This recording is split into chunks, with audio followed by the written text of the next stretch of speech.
Good day, everyone. Welcome to the CoinGeek Weekly Livestream. I'm your host, Mr. Kurt Wuckert Jr., rocking live from South Florida, and going to have another South Florida friend on today. We got Mr. Zack Weiner, who is, man, one of the guys I see the most in Bitcoin. So he's, I see him online. He's doing all the digital stuff. He's doing all the physical stuff. He comes to more events than basically anybody I know.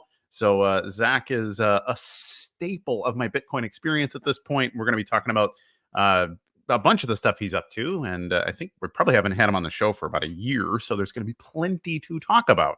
So if you would like to subscribe, hit the alert bell so you know every time we go live and you don't miss any of the grandeur from our delightful guests, it would be a delight to have you as a subscriber. I'd also like to thank Mr. Moon for being my delightful, handsome, and strong-fisted executive producer in many circumstances. He's wearing a nice shirt today that reminds me of a little tussle we had in Vegas about 2 years ago. So we're having a good time here, rocking and rolling backstage. So hey, let your friends know that we're live. The show is on. And we're going to be talking to the man of the day here. So before we go there, I want you to check my pinned tweet. I publish an article every Tuesday morning. This is my cadence, as the fancy people call it. And wrote a little bit about the right patent dispute, but not the one you're probably thinking I'm talking about. Talk a little bit about the history of intellectual property as it pertains to Orville and Wilbur Wright. So that's it's going to be a fun one. So if you don't know anything about the history of aviation litigation, there's some very interesting parallels that I share. It was something actually that was given to me by Jack Pitts. He's mentioned it in passing a couple of times, but we had to talk about it and realize, like, oh, you know what? This is a very, very relevant piece of information. So we will... you should go read that article. It's relatively short. It's not one of my long-winded ones. It's more of a like, hey, this is pretty interesting. You should know this as a person. So, Mr. Moon, do we have an ad that we're going to play before we cut to the delightful Zack Weiner? I can't see you. Your camera's not on. Also, yes, we have an ad. We have advertisers. Also, I think we're going to be mixing up the way we do ads here and the way that we book guests. So this is officially season 4.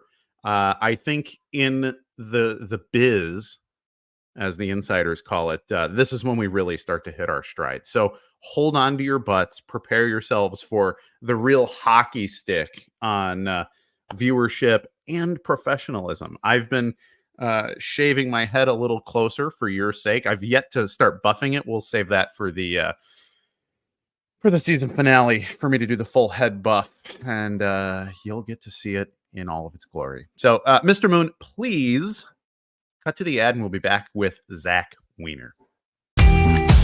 This is buybsv.com, the quick and simple way to buy Bitcoin SV. You can't miss it. It says a quick and simple way to buy BSV on buybsv.com. It's safe and secure. Within an hour, you'll own BSV digital assets, which means it's so quick and simple. So if you want to buy BSV, use buybsv.com. It does exactly what it says. It does exactly what it says.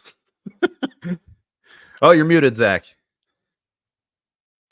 I really like that ad. It's very simple. It's to the point. It repeats the point over and over again, and you can't forget it.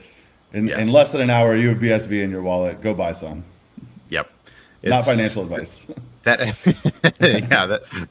that ad haunts me in my sleep because I've now heard it for 4 seasons straight. So good stuff, man. How are you? I'm doing well. Thank you for having me this afternoon. I'm excited to be back on the stream. I think this is my second time. You guys have been nice enough to have Justin on the stream as well, so I feel like we're well represented here. But it's a pleasure to be on every time we're asked. Absolutely. So let's a couple of new things. I think since the last time you've been on, there's been a lot of new stuff. You've actually been hosting with Alex Vidal, you've been hosting the CoinGeek Friday spaces, which seem to have been a swimming success, frankly. Fill me in a little bit about that. If people watch my show but don't join your spaces, Sure. why should they? We have a different conversation than you do every week. You know, our conversation is kind of similar in the structure in that like we have you know, a guest or two, sometimes three on, and we talk to them about what's going on in their world, what they're working on, also related to, you know, what's going on in the blockchain space on a weekly basis. I think the title of the show is officially "What's Up with the Blockchain" or CoinGeek Weekly X Spaces. But you know, probably about half a year ago already, Alex called me up and said, "Hey, would you like to do a live stream on X?" And I thought that it sounded like a great idea. And I think what we've seen is that you know, BSV doesn't have a tremendous or an excessively large audience right now, just in general. However, the people that show up weekly and contribute in ways that the community really hadn't or didn't when it comes to businesses. So we have the community that are suggesting guests, doing research live, right? So we talk about something and the guest will go like look it up and then post some comments or you know, further research supporting documents to help move the conversation forward. When you do these kind of live streams, you know, in a one-on-one video sense, you can't really get the audience up to ask their own questions. Sure. You guys have to ask on their behalf.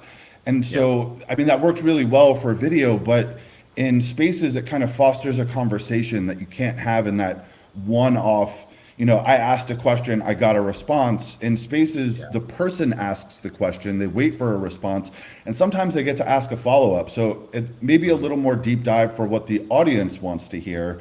And it's really been a great format for us. Yep. No, I like them. I was slow to the Clubhouse thing. I was slow to the. I don't love spaces conceptually, mostly because if it's not on my calendar, I have children and everything. I'm like, yeah, I'll jump on, and then I like have a kid on my lap telling me they need their diaper changed while I'm trying to get a point across. So, but no, so I've joined a few times. I'm like, oh, you know what? These really they sort of remind me of being at like a house party, and then you catch that. You know, 5 or 6 people in the kitchen, and then all of a sudden it's like, oh, I've been in here for 90 minutes talking to this group of people. Yeah, and it's funny how much the time passes too. You get that. I mean, some of these spaces you do the after parties and all this stuff, and you guys are we end up talking Bitcoin for 12 hours a day. You know, 2 weeks ago, we did 14 hours straight. So we started at 2 p.m. Eastern, then we did the show for 2 hours. We jumped on an after party. And the after party itself went on for another 12 hours. Holy cow! Yeah. And sometimes these things cook up. The host reigns. I think we'll get better at that. Yeah. That's actually so. We've seen the community kind of pick up on this over the last 2 or 3 weeks. I don't know if you've seen this. I don't know if it's appropriate time to talk about it. But on X, for the most part, there's been a BSV space almost 24 hours a day for at least 2 weeks. And this is a concerted effort by a group to try to be there on X talking about BSV 100% of the minutes of the day. And we haven't quite achieved that like 100% mechanism yet, but we're really close. It's community driven. It's held up by people who you may or may not have heard of if you've been watching businesses in the space. And I think it's given some community members the opportunity to really shine where they may not be a developer, right? But they contribute often, help to moderate the conversation is a big thing, right? Like in a free and open conversation space, you never really know what's going to pop up. And so sometimes you got to be fast on the boot trigger or on the mute trigger. And people are getting better at that. So the conversation held in these spaces, I think, is moving in the right direction. You know, there's still some juvenile things. So if you pop in there, like, don't be too insulted. If we're on a tangent, just stick around for another 10 minutes and we'll probably circle back to the real stuff. No, that's good. Back to my, house party circle of friends kind of conversation. We need to have more of those. I think, if BSV had one major criticism culturally, I think that tries to be too professional, or maybe even more professional than it is, because that it's the aspiration. I'm all about fake it till you make it, so if you want to be that guy, man, wear a suit to work every day. That's cool. But I think the one thing that's been missing is a little bit of the, like, hey, we started a bonfire and it turned into a 3-day block party and that kind of thing. And like, that's a really cool thing about human culture that, we've lacked a little bit of that organic, like we have those scammer spaces and some of these other things that have been tangential, but then some toxic thing will happen and then it takes a step back or whatever. But no, that's good, man. I'm really glad to hear it. And I join probably 2 a month or something. I know, we see you in the audience and then we talk about it and we're like, yeah, Kurt joined today. It's fun. I really like it. So some of the other stuff you've been up to, I think you and I, it's funny because you and I hang out in person, so I forget which things have been discussed in public versus not. But you've also been pretty instrumental, first of all, with your own businesses. You're one of the very few people that I think not even took my advice. I think this is you just being an entrepreneur. But you have the thing that I always say is go get a customer. You're not really a business if you just raised money and you're paying devs and you don't have any income, right?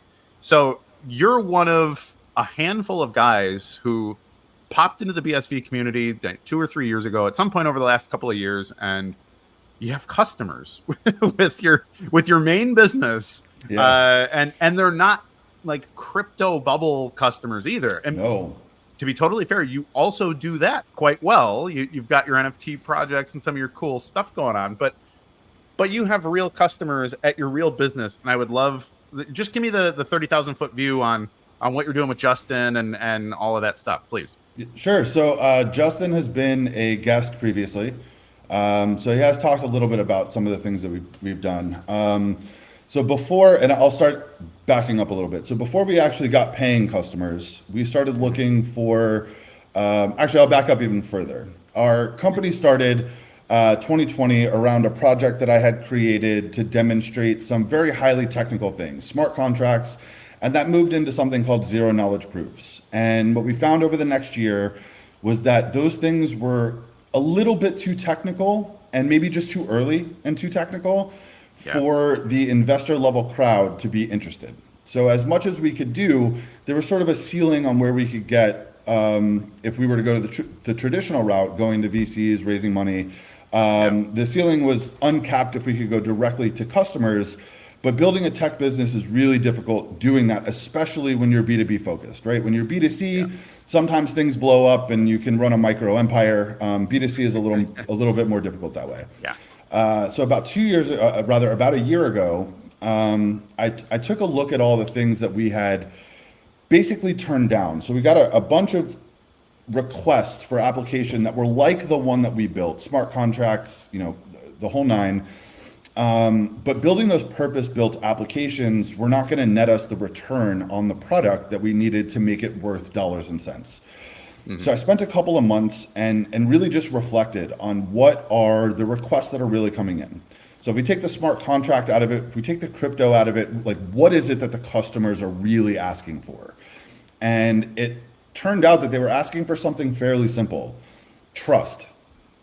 On a foundational level, there's different ways that you get there. There's different features that you need in order to instill trust in whatever their organization is. But fundamentally, the bottom line is they need trust. And they need to be able to trust documents. They need to be able to trust record keeping. They need to be able to trust communications, timing, all of these things.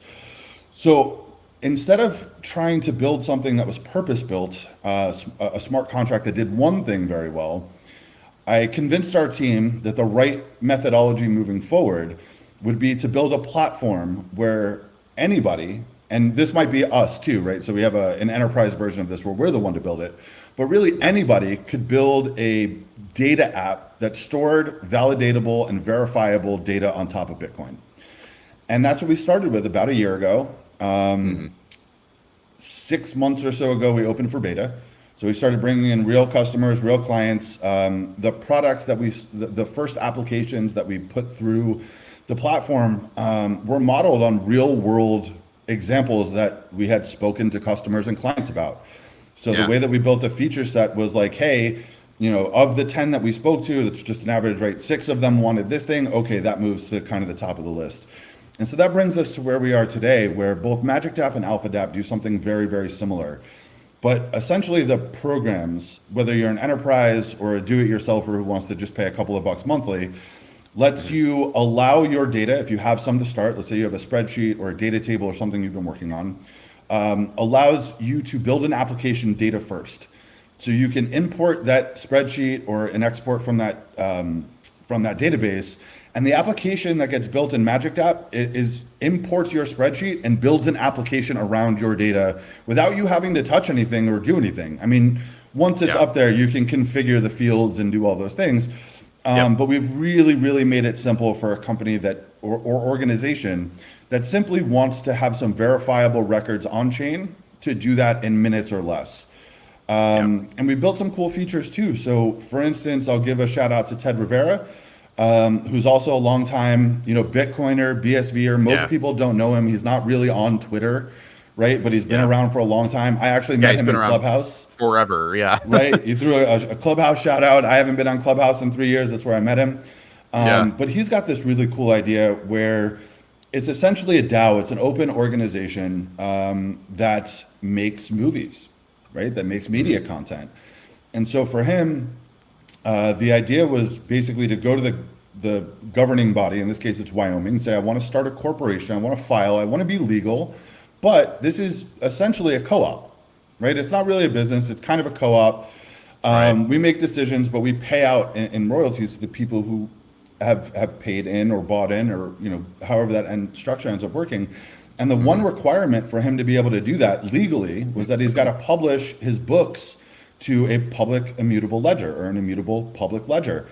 So in a couple of weeks, we built an integration so that he could export from QuickBooks into a spreadsheet and then just drop that spreadsheet into AlphaDapp, and AlphaDapp uploads all of the differences. He doesn't even have to do like monthly. He could do a running tally of the last year, export it monthly, and just drop the same file in, and the new records get uploaded. And anybody who needs to come audit this can see it publicly. There's a public feed, and each record is signed by either him or his accountant. Now, they don't need to know anything about signatures. They're just clicking buttons the same way you do on Facebook or Twitter or whatever we're using to broadcast this. But the end result of that is that these records are verifiable, signed by the person who has been credentialed. In this case, it's the accountant or the owner. And the records then are fully auditable by anybody who cares. And to me, that was a great use case. Like, I would love to see society start to build more trust with not-for-profit organizations or 501c3s or even charities through understanding where the funds go, right? They're kind of opaque systems right now. You feel like you're doing good when you donate, but you don't really know how much good you're doing. And if they could just start to report in a way where we could get a feed, people would build reporting applications on top of it. They'd show these things in nice graphs and visualizations and animations so that we could get a feel for how our contribution really impacted the world. And so just a small thing like, can you work with QuickBooks enabled now this whole new infrastructure of data and detail to be built over and on top of a trusted foundation. It's incredible. I remember you did a workshop over at the office here in South Florida, and I was blown away because it's kind of what I've been thinking, just generically about Bitcoin. Like, man, somebody's really got to simplify this so people don't have to be, all right, I got to spin up Electrum and I got to do all the, just all this other stuff. And like, you built the damn thing, like drag and drop, just, the way that people want to use, maybe like a halfway technical person might use like Zapier or something and say, okay, if I can do if this, then that, and put my bubbles in a stack, I can program. And man, it really, frankly, is revolutionary. So a couple of little tidbits of insight. You won't see this on the site yet if you're signed up. And if you do want the trial, you can find me on Twitter. My handle is right here under my pretty face. You can DM me. My DMs are open. I'll send you the sign up link. But it's funny that you mentioned Zapier, because over the last month and a half or so, we've built some integrations and new feature set The new feature set is we workflow did not product. plan this. Yeah, right. The new feature set is workflow product. So if let's say I upload a request for funds, right? I want a reimbursement request. The accountant or accounting manager or CFO can respond. You can click a button and it says approved. And that approval is saved and signed on the blockchain just like the original record is. So we have the foundations for a workflow manager based on trusted, verifiable records to begin with. So you could imagine approve, reject, need more info. Those are the ones that we start with foundationally, but it's all configurable. So you could change the names of the operations. You could change the color. You can change the icon. You can add more actions to suit your own workflow. Like, we don't want to tell you how to use the blockchain. You know your business better than everybody else. We just want to give you the tools to, put it together like you just described about Zapier. But the reason I went into that tangent is the other thing that we've added is Zapier integration. So in addition to the fact that like anything you upload or create in a form in MagicDapp and AlphaDapp is stored on the blockchain, if what you want is to push that data to an email or a spreadsheet or any of the other 6,000 applications that Zapier connects with, you don't have to program. You just have to basically put in the settings your Zapier API endpoint, your connection, the URL that you give you, and the data will just start pushing. So very cool. It's really upload once, connect to everything kind of a deal. That's super exciting. That's very, very cool. I mean, Zapier itself is already kind of a miracle application when you use it for the first time. So no, that's super cool. Do you want to talk about some of your clients? You have some very interesting clientele. I don't know if you want to touch that on the air, but so I for think everybody's sake, I'd love to hear it. I think we could at least talk about use cases, if not clients specifically. Okay. One client that I will mention specifically, we put a lot of time and effort into this deal, and I'll mention them because it actually came in through you, Kurt. Somebody who was watching your stream sent you a message and said, hey, we'd like to do these things. Do you know how we can? And you forwarded me the message, and it turned into a deal. Nice. SPPG is a school. They're a school in Africa.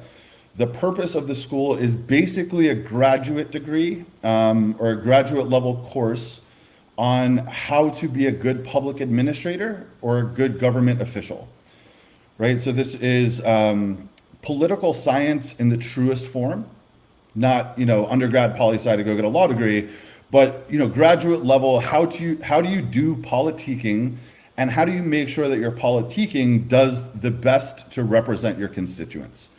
They're a private school, and so one of the big issues that they've had is how to verify or validate the degrees, right? The course certificates, the completion certificates that are created. Now, you could say, well, if you need to do that, whoever needs to validate can just call up SPPG, right, and say, hey, did this person graduate?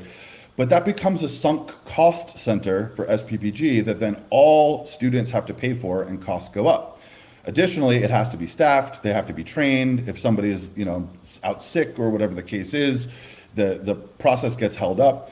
So it's a very easy to understand use case where once you've graduated from this course, you now get a blockchain course certificate. You get a degree on the blockchain that you can show to anybody who needs to verify that record, be that a future employer or it honestly, it might be an insurance contract underwriter. If you're, trying to get business insurance, and you do have experience in this business, you may get a discount on your business insurance, right? The due diligence type things.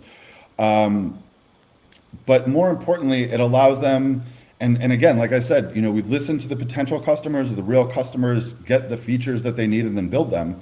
So it gives them the potential to, stick that QR code right on their resume, or potentially right on their website if that's how they're promoting themselves. We give them a share link, so you don't need the QR code if somebody just wants to share the link of their record in an email.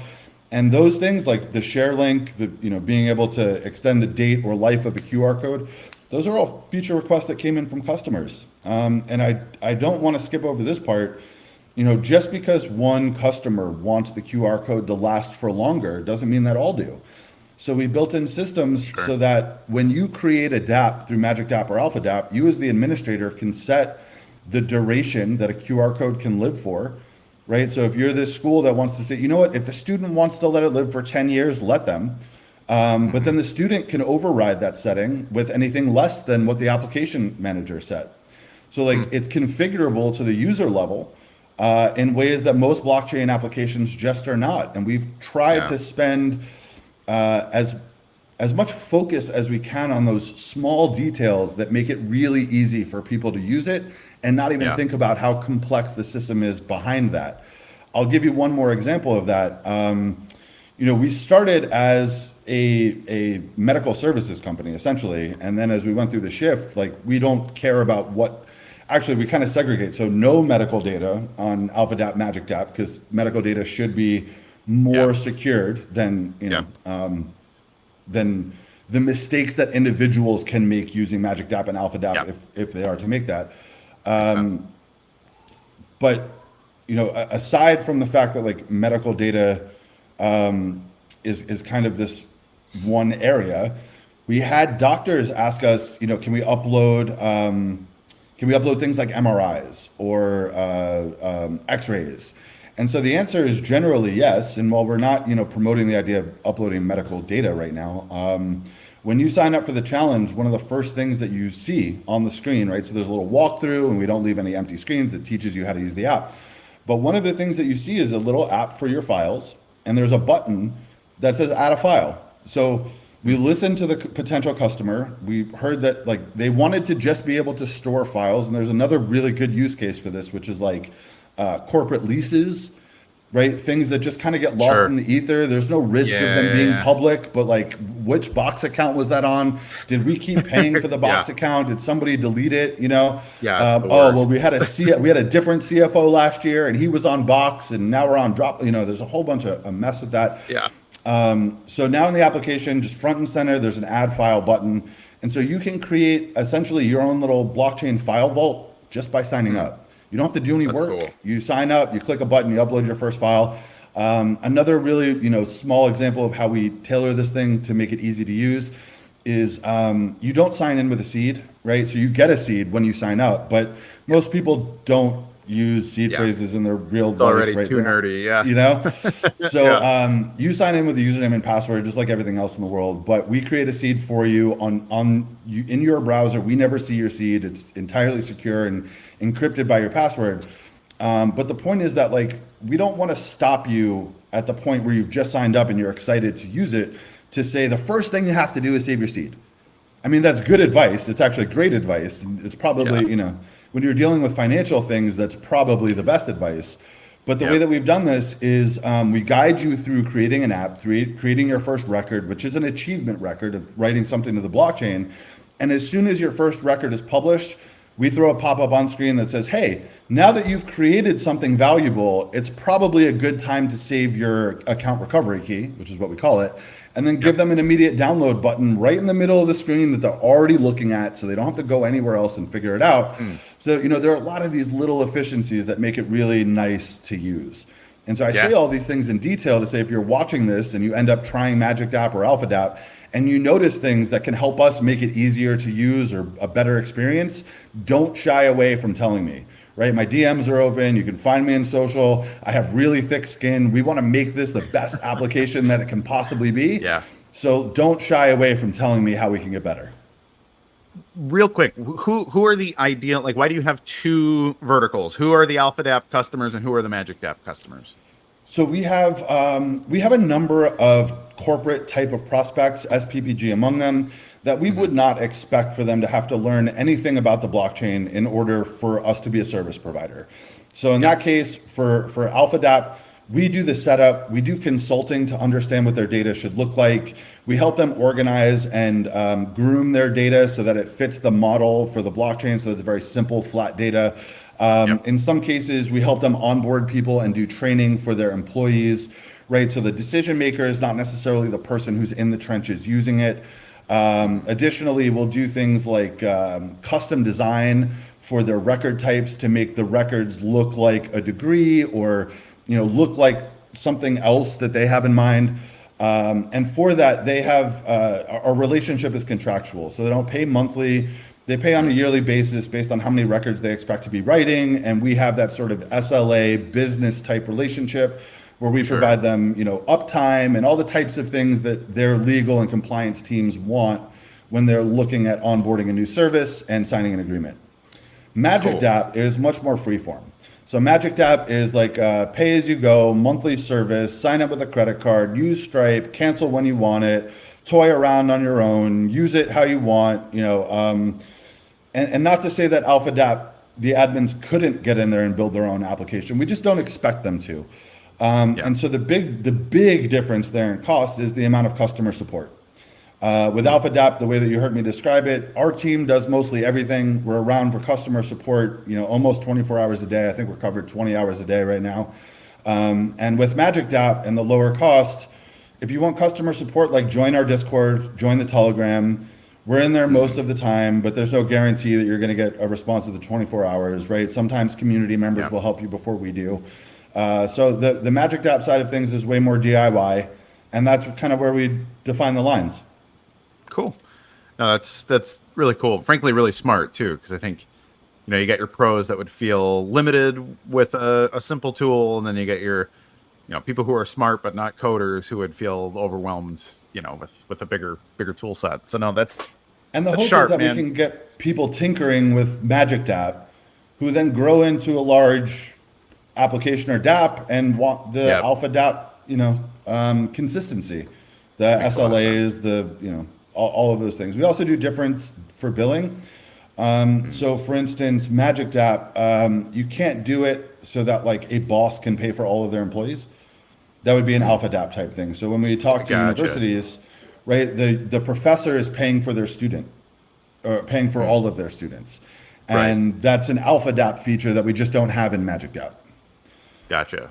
One more thing that I would be remiss, and my team would kick me in the face if I didn't say, because I haven't been saying it enough, is that for MagicDapp, we do have a referral program. So you can get a referral code link, and you can just go and promote MagicDapp. And as people sign up with your referral code, you'll get paid through a program called Rewardful. We charge in fiat. We want people to be able to pay with credit cards. I think it's. I would love for us to be full Bitcoin all the time, but as a business, we want to remove all of the roadblocks that exist for people. Yeah, we don't live there yet. Right. Yeah. So the rewards, or rather it's rewardful. So I call them rewards, but it's really your earnings are paid out in fiat as well. So it is a little bit of a deterrent, but if you're willing, especially if you already have a rewardful account, like just go in there and you could create, it'll be no friction. You create a referral code. But there's an opportunity for people to earn, even if you're not a builder. If you're just somebody in the space who likes the idea and you talk to people, you can share the referral code and make some commission. Very cool. So that being one thing that you're obviously heavily immersed in, the other thing that you're immersed in pretty heavily is the ordinals stuff. So everything going on, like ordinals and Bitcoin schema, which I think are sort of two sides of one coin over here in BSV. But and I love that there's not really an official version of any of this. I mean, there is, but it's all open source. It's all sort of community. Like, here's the tools. Anybody can play with them. You've kind of gravitated into a role of being a little bit of a community organizer, kind of a voice of reason, oftentimes between people, who in many cases don't even speak the same language, but are trying to. You're basically trying to navigate it, trying to have fun, make some money. I hate using the word degen, but playing the hey, I'm gonna mint a bunch of stuff and maybe I'm gonna get rich and that kind of thing. How did you fall into that role? Because truly, I've watched you go from new guy to community leader over the course of maybe 18 months, something like that. And now, now you're in all the stuff, all the stuff I like. It's like, oh, Zach's there, cool, we're gonna have a good time. So. What's your evolution? Why did you jump on that bandwagon? And just your thoughts. So first of all, you, Dave Case, Luke are all pretty heavily involved in the infrastructure side of how ordinals can exist. Yeah. And I'm friends personally with the three of you. Not to back up too far to do the backup thing again on this 1 hour call, but I used to work for a company called Citrix. And in my evolution at that company, I went from mid-level developer to senior level developer to a role called developer evangelist. An evangelist doesn't really write production code, but writes a lot of sample code to teach other developers how to use the tools. And honestly, as far as like a paid role, being an employee for someone, that was the best job I ever had, frankly. It was my job to go talk to people like me who love to code, tell them about cool things that they could build with the code that I was working for, and then get feedback from them about why it either wasn't cool enough for them or how to make it cooler. And I got to do that at like conferences, at small conventions, at meetups, at our office. And when you're in a position of quite literally just being able to help people, right? Like developer evangelist is kind of a sales role, and that you're doing like marketing and biz dev, but you're really more outreach and customer support. What I found was the relationships that I built with people were much more based on trust, because they didn't feel like eventually I was just going to try to extract money from them. And so I made a bunch of friends in the industry that I'm still friends with, even though I don't work at Citrix. I don't work on Microsoft products anymore, right? Like, but I'm still friends with these people because of how that relationship developed and was informed by, honest interaction. So I think what I found was that, Dave is coding 100% of the time, right? And even when it's not Ordinals, his dance card is booked. Luke is coding 100% of the time. You've got 3 or 4 businesses that you're working on. Ordinals is not one of them that's making money, but is supported by one of your businesses that does do well. So when I saw that, there was a lot of question going on, there was a lot of just chatter that could be remediated with a few simple sentences, I didn't even think twice about it, right? It was just kind of like a job that I had already done for another place that I like doing. And so I just started jumping in and taking on that role. I have done a lot of programming. To me, Ordinals, especially with Magic Attribute Protocol, they're a perfect match, right? They match really, really well together. We use MAP in my businesses. I have a few ways that I'd like to use Ordinals in the business moving forward as well. So everything that I'm doing to push these products or tool sets forward is actually enabling part of the business that I'm not able to quite build yet. So even though it doesn't seem like they necessarily overlap, because like I'm the founder of this one company, I do coding and tech stuff, and then over here in this community, I'm doing community development. What I'm really trying to do is take the community part off of the shoulders of people who can build faster and better than I can, so that I can use the products that they're building to go make money. It makes sense. Obviously, Luke and Dave should not be having arguments on Twitter and Discord for their day. And frankly, they're so busy that they just don't. But then that comes across as they're ignoring me. It's like, and then also, if they were to take the time that they're going to have to respond to people is going to be time that they're like frustrated or overworked or tired or didn't wake up yet, and the answer is not going to be right, and it's going to create more questions. So if you can take the 3 sentences they said and just mash it down into one simple sentence, you eliminate a lot of additional time in the future with back and forth and more questions, and it just gives people a sense of maybe, I don't want to say comfort, but ease at very least. Yeah, sure.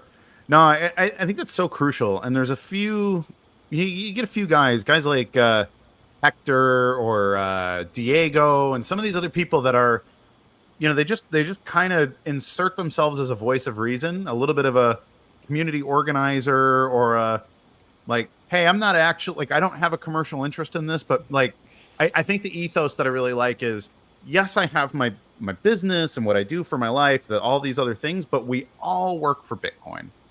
And I think a lot of people, they fail to understand that when they're focused like a laser on their business, which in every other circumstance is a good thing, right?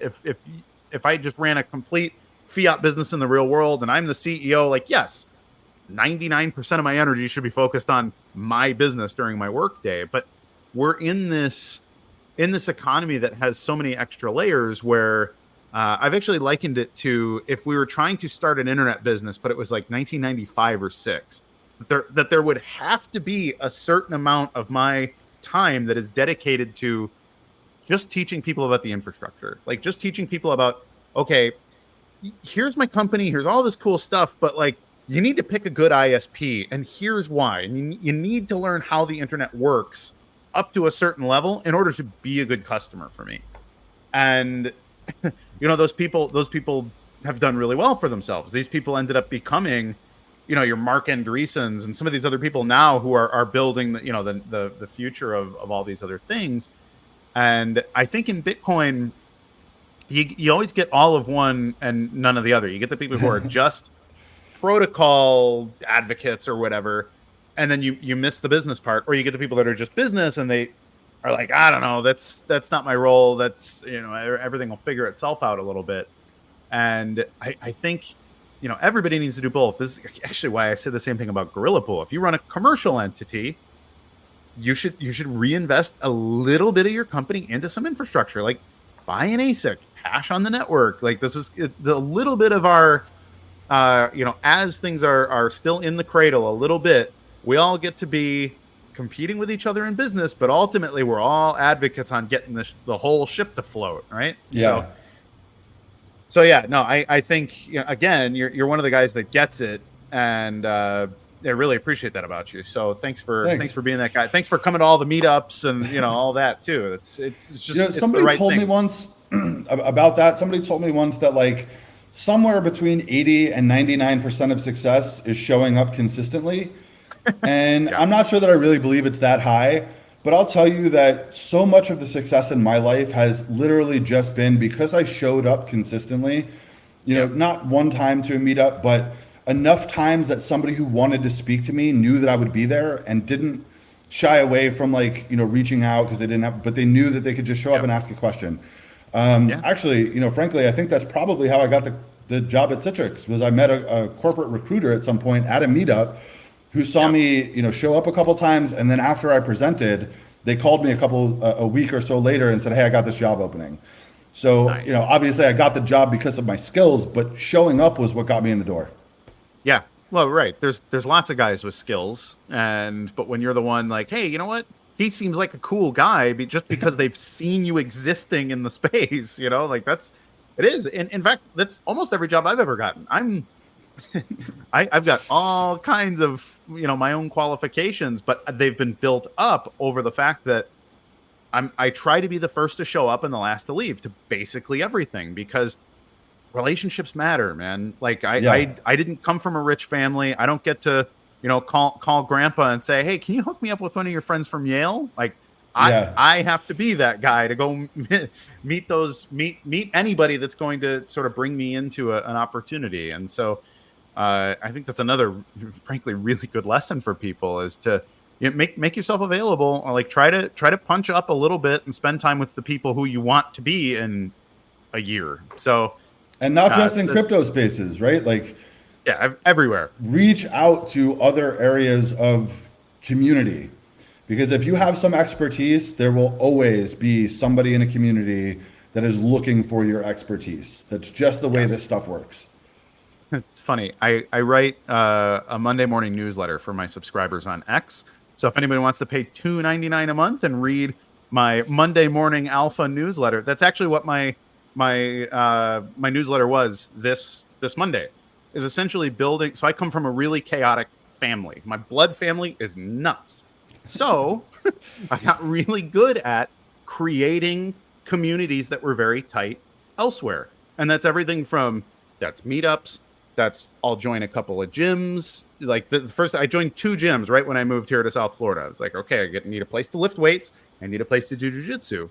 Well, right there, that's already about 100 people that I interact with on a pretty regular basis, that if I'm just friendly, if I'm the guy who says good morning and, bumps fists with people, all of a sudden I have 100 friends in this new place, right? Yeah. And so I go into a lot of strategies actually on how to do that. So I organize block parties. We do bonfires with the neighbors. Me and my neighbors went shooting. All the guys that live in my cul-de-sac, we all went out skeet shooting on Saturday. And so that's really cool. You build community with people, and then all of a sudden it's, hey, I'm new here. I've only lived where I live now for 2 years. And there's about 100 people who I could just say, hey man, you want to go get lunch? And like, yeah, cool. I'll get lunch with Kurt. And And that's probably a family. double or That's the family I had to build. probably double or triple that amount. Where if you said, you know, Kurt, they'd be like, yeah, he's a cool dude, or he's a good guy. Sure. I met him at this one thing. You know what I mean? Yeah. Yeah. And that's, I think too few people are willing to sort of get out of their comfort zone. And it's the same for me. I get nervous when I'm going to go to a new meetup. So I don't just go to Bitcoin meetups. I go to meetups for all kinds of I go to like book club stuff. I go to philosophy club stuff. I like to, just whatever. It's like if I see a cool meetup, because I'm an admin on meetup, so I see everything that's within 30 miles of me, and I'm like, oh, cool, I'm going to do that. And yeah, it turns into a bit of a lifestyle where all of a sudden you have a lot of people to choose who to be friends with, and then you can choose a very valuable friend group as well. So communities matter, man, and you're a really good example of that too. For people is meaningful. So like digital interactions, you can get a lot of them without putting in a lot of effort, but they don't mean as much, right? Sure. Like if I high five somebody on Twitter, like I just drop a high five as a response, there's nothing really there's nothing really that meaningful about it. But if you spend 15 or 20 minutes with somebody, even not just directly talking to them, but talking in a group of 4 people, all of a sudden you've got a connection with that person that would probably take months to generate through these small chunk bite Twitter interactions.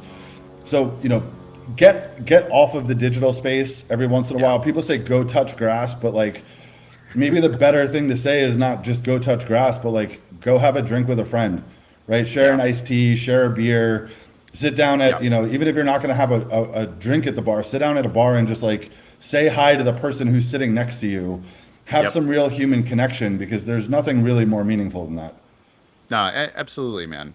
Well, and that's what Bitcoin's supposed to do too. That's actually what appealed to me about Bitcoin initially, is like, oh wow, we can reduce economic friction by 90%, and I can do business with people in South America or people in Far East, like people that I could never connect with otherwise, because people in Ghana. Well, exactly right. You have customers in Africa that you could not have had 10 years ago. So it's mind blowing. I love it. And we asked about you asked me earlier, and I kind of went on a tangent after talking about the political science school. Justin would kick me in the butt if I didn't also say that another one of our clients is the Ghana Real Estate Professional Association. They call it GRIPA, but that's professional credentials, right? And these are 2 clients that are so far away from me in physical space that they're not even close enough, like through a arm's reach of playing telephone, that without the internet and the Bitcoin in this digital space, I probably never could have landed those clients. Yeah. No, and to be fair, they came from showing up at conferences, right? So the 2 things together, right? Like Bitcoin extends your reach, and show up if you want to make a difference. Both of those 2 things are exampled in the actual clients that we've onboarded. No, I love it, man. That's the best stuff. So coming up, I mean, it's still January, so we can still talk about what's in store for the year. What does your 2024 look like? What are you scoping out?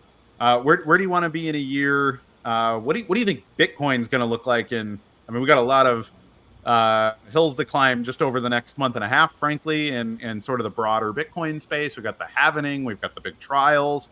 How do you think this year plays out? Are we bullish on maybe not even just the price, but maybe the price too? What do you think, man? Let's hear Zach's 2024 predictions. So I am incredibly bullish on cool new things on Bitcoin. I think there's a snowball happening that was set in place with ordinals that cannot be stopped any longer. Yeah. I recognize that people are going to say maybe there's a fork coming, and big blocks versus small blocks on BTC is a big problem. It's a debate that hasn't been settled, even though a lot of people on BTC think that it's been settled. So to me, I think what we're going to see is that there's a ton of interesting ideas that are going to try to be built on BTC that are not quite possible because of the constraints. So a good example of this that happened last year that's leading my, informing my information about this coming year is BIP 3000 and BIP 3001, which were drive chains pushed by Paul Stewart. Yep. Drive chains require a very minimal update to BTC to be allowed. And it would offload a bunch of the pressure that's been building up with these high fees over the last year. I don't think that the core group is going to adopt the change that's required to get, BIP 3000 or 3001 and these side chains going. So that's going to spur a whole bunch of people who like Bitcoin, who like side chains, who like the idea of more data, to try to figure out a different way to do it without requiring the core update. And to me, that's what innovation is all about. I'm fairly bad at TA. I mean, I'm good at TA. I'm bad at like pulling the trigger on those decisions myself. Sure. So for price appreciation or price calls, I genuinely think that the halving is going to push price up. I think that there's just a psychology that's embedded in Bitcoin before scale that, with this hard cap of a block size that on BTC specifically, that the miners are basically accepting around 40,000 per coin right now, and that one day they're going to get half the coins that they used to, so they're going to want to charge double. Like I think history has shown us that plays out relatively smoothly or consistently over the first year inside of a halving. So that would put us by the end of 2024. So I do think that price may go up, but I also do think that we're going to see a point at which Bitcoin BTC becomes untenable for a lot of users. So for instance, I have an Ordinals wallet account, right? BSV fans, don't punch me in the face for that, please. I guess I would have deserved it for if what you it's do. worth. But one of those accounts has $11 in Bitcoin left in it, right? So I used it to buy Ordinals. I bought all the Ordinals I wanted, and it had $11 left over. And so for a few days this last year, that account had no Bitcoin in it. If transaction fees are $30 and you only have $11, you have no Bitcoin, right? Like you may have some, but you can't use it. So it's the same as having zero. So I don't see that trend stopping in 2024. That only happened for a few days in 2023, but this is all so new that there were only a few developers that were able to, build websites that could help you mint things rather than having to do it on your own machine and set up a full node. So I do think price will increase because of the pressure of the halving. I do think we're going to see a lot of frustration out of developers trying to do things on BTC that either are not possible because of the limitations or would just be entirely cost prohibitive. And because my history and how I got to BSV, and I'll just recap it real quick. I started on Ethereum. I started with Bitcoin before you could program for it, after the block size had been capped, but before you could really program for it. I moved to Ethereum. I came back for BCH because you could program on it, and the tools that I used let me toggle a switch and switch to BSV instead of being on BCH. And it was so much smoother, faster, cheaper, more resilient than BCH that I couldn't look back, right? So for me, it wasn't about philosophy. At that point, they were kind of all Bitcoin to me before I did that amount of research. And I think what we're going to see in this next year has a lot to do with the work that Jawei has done on S-Script. And I think a lot more developers are going to be in that same boat as me. They're going to see S-Script. They're going to think they can do something cool on BTC. They're going to write up a contract to do that cool thing. And they're going to find that the limitations don't let them on BTC. So they're going to change a configuration or build a different template website and put their contract in there and deploy it to BSV. And as soon as they see that it's possible and that it works consistently, there's going to be no going back for them. And so I'm really bullish on this developer migration, not because you can transpile from Ethereum to BSV Bitcoin, which you can do. And if you're an Ethereum developer, go try that out. It's cool. But to me, I think that real growth is going to happen because Bitcoiners are going to find out that you can build on Bitcoin, and then they're going to realize that there's only one Bitcoin that you can actually build this stuff on. Right. So if that and that they already understand. Right. No, and that they already understand the system, because they're not that different, but it's kind of like, you learn how to drive a car, driving a 1965 Volkswagen, and you're like, nah, I understand how to drive a car, but goodness gracious, I wouldn't ever go on the highway, and then you hop in a modern car and you're like, oh wow, okay, like this is cool. So and then you see people working on Terranode, and all of a sudden we've upgraded to a Lambo for real, right? Exactly. Or a spaceship. No, it's for real, literal spaceship. No, it's so true. You get I wrote about this. I call them the Ordinals nomads, the people that see something cool you can do with Bitcoin, and then you realize, oh, okay, I'm a little bit stuck here in my vertical, but there's these people that I basically agree on 99% of everything with, but they're using a different database essentially. Yeah.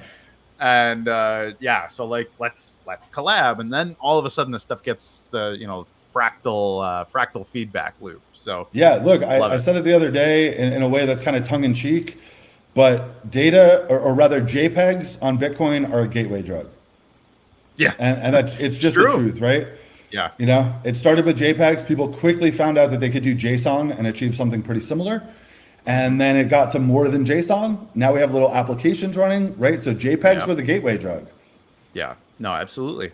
Right. Well, and now there's people in BTC, which a year ago, everyone would have said, no, you can't do any computation in Bitcoin. That's all. Like, notably, that Turing complete conversation has very much disappeared. Yeah. Because now you got BitVM and some of these other things going. Like, it's happening on BTC, and these the regressive types are looking more and more silly every day. So it's good. It's actually really nice to see, what I had just kind of expressed as my prediction for 2024 kind of playing out on a very small scale there, right? Super Testnet, who built an implementation of BitVM, didn't straight up say, like, I'm moving to BSV. But if I had to guess, Super Testnet has written something for BSV and tested if it works. Right, whether or not that was enough to push them over the hill to get BSV full time, or if you're building BitVM for BTC and there's this other implementation out there that exists on BSV and they're both Bitcoin, and you're starting from scratch, you would be doing your own work a disservice if you didn't go and explore the other service and tools that were out there trying to do the things that you are doing. So if I were a betting man, I would put money on the fact that Super Testnet has already downloaded script, has set up the projects to write script contracts, and has probably deployed a couple of their own. Yep. No, and that's how it should be, man. It's like Americans and Canadians they're different countries, but we're pretty similar in a lot of ways. It's like interstate commerce. So you get these people who are like, you can't use that coin. I'm always like, man, I go to Europe and the euro works just fine when I'm there. And frankly, people are nuts, man. That's actually a really good example, right? Because like the lira right now, you can't use the lira outside of Italy. And so a quote, better money sort of took over. But when you can use the euro everywhere, it becomes more frictionless or entails less friction. And over time, systems gravitate towards areas of less friction. It's all like water rolling downhill. Yeah. Well, it's, I want to, especially people live in border towns. Europe's got a lot of small countries, man. If you live close to the Swiss border or whatever, and it's like, hey, I'm going to jump across here. It's okay. Like, wouldn't it be easier if we all just kind of made this easier? It's just a social thing. So, it's funny. We're at an hour, which feels like this show is too short. So, Zach, any closing thoughts? We got a little less than 2 minutes here. Yeah, real quick. So first of all, thank you for having me. It's a pleasure to be on. Always love to be able to get the message out, but I really like just talking to you. Audience, Kurt isn't lying. We see each other at least once a month, probably more, and have conversations like this over a picnic table with beers that he may or may not have one of, depending on training time. Every once in a while, But the thing that I really want to drive home as a last statement to the audience is my big business started as a small project of one person in a room with a computer over a weekend. So when people tell you that, like, your idea might not be big enough, or if you think to yourself, I'm not even going to do it, it's a small project, like nothing will come of it, don't take that mindset. Everything that you learn about building on Bitcoin right now will be usable and valuable to building in the future. We're basically looking at a small spring fed pond right now, right? There's water coming up from the bottom, and the pond looks really, really small right now. But the spring feeding it is not going to stop. And so eventually that pond is going to grow into a big lake. And the more skills that you can have to comfortably extract or utilize resources that come from this pond while being a good contributor back to the ecosystem without extracting with no repayment, the easier it will be for you to build a big business as this pond grows. And so just because you don't think that tomorrow there could be bajillion users on your application doesn't mean you shouldn't build pieces of it, number one. And number two, be highly critical of your idea. If you think that you're going to build something and people are going to use it just because it's on Bitcoin, you are misguided. Build something that people would like to use with or without Bitcoin, and then figure out how to put it on Bitcoin, and you'll have an incredibly usable, exciting idea. Try it, build it, narrow it down so that it can work on Bitcoin, and the sky is the limit. With that, you say some closing words every week. I say something similar, inspired by you, to my team when we close. And so I tell them, let's go do some good in the world. And I'll leave those as my closing words alongside you this week. That's awesome, Zach. I love it. And I'm glad to have somebody reconfirm, that we don't just talk about stuff on the air and then I go just be a totally different guy. And that there are people that can confirm I'm the same guy on the air as I am in person. So that's also helpful. Thank you. But Zach, no, and I'm one of them. If you want to buy me a drink sometime in person, I'll tell you all about Kurt. Yeah, it's perfect source. So no, Zach, you really are a friend, and I appreciate it. I appreciate you coming on. I know it was a quick, hey bro, can you help me out? And pop right in. So I appreciate that too. Please stay after we cut off the air. I want to talk to you for like another 2 minutes off the air. And I think we're good. I think that's it. So everybody, if you're watching, thank you for tuning in. Moon, you can get rid of Zach. Zach, thank you. So we'll end of show. It's always hard. How do I wrap up? I love talking to you guys, and then I miss you when you're gone. So everybody, thanks for watching. I really, really appreciate it. Please let your friends know. Please share these episodes around. If we can hack the algorithm a little bit by you letting your friends know, hey, you could build with MagicDapp or AlphaDapp. Look at this guy. These guys are in South Florida. They do a bunch of cool stuff. Have your friends watch the show, and that helps us. We get more reach, and we all get a little better for it. And that's one way that you can be good to me. As I always say, please be good to each other. But that would mean the most to me. Share the show, watch the show, let your friends know that we do it live every Tuesday afternoon at 2 p.m. Eastern. It is New York and or Miami time, everybody. So thanks to Mr. Moon. Thanks for everybody for making this show happen. I appreciate you. I appreciate the audience. And I'm Kurt Wuckert Jr. saying take care. I will see you next week. Goodbye. This is buybsv.com, the quick and simple way to buy Bitcoin SV. You can't miss it. It says a quick and simple way to buy BSV on buybsv.com. It's safe and secure. Within an hour, you'll own BSV digital assets, which means it's so quick and simple. So if you want to buy BSV, use buybsv.com. It does exactly what it says.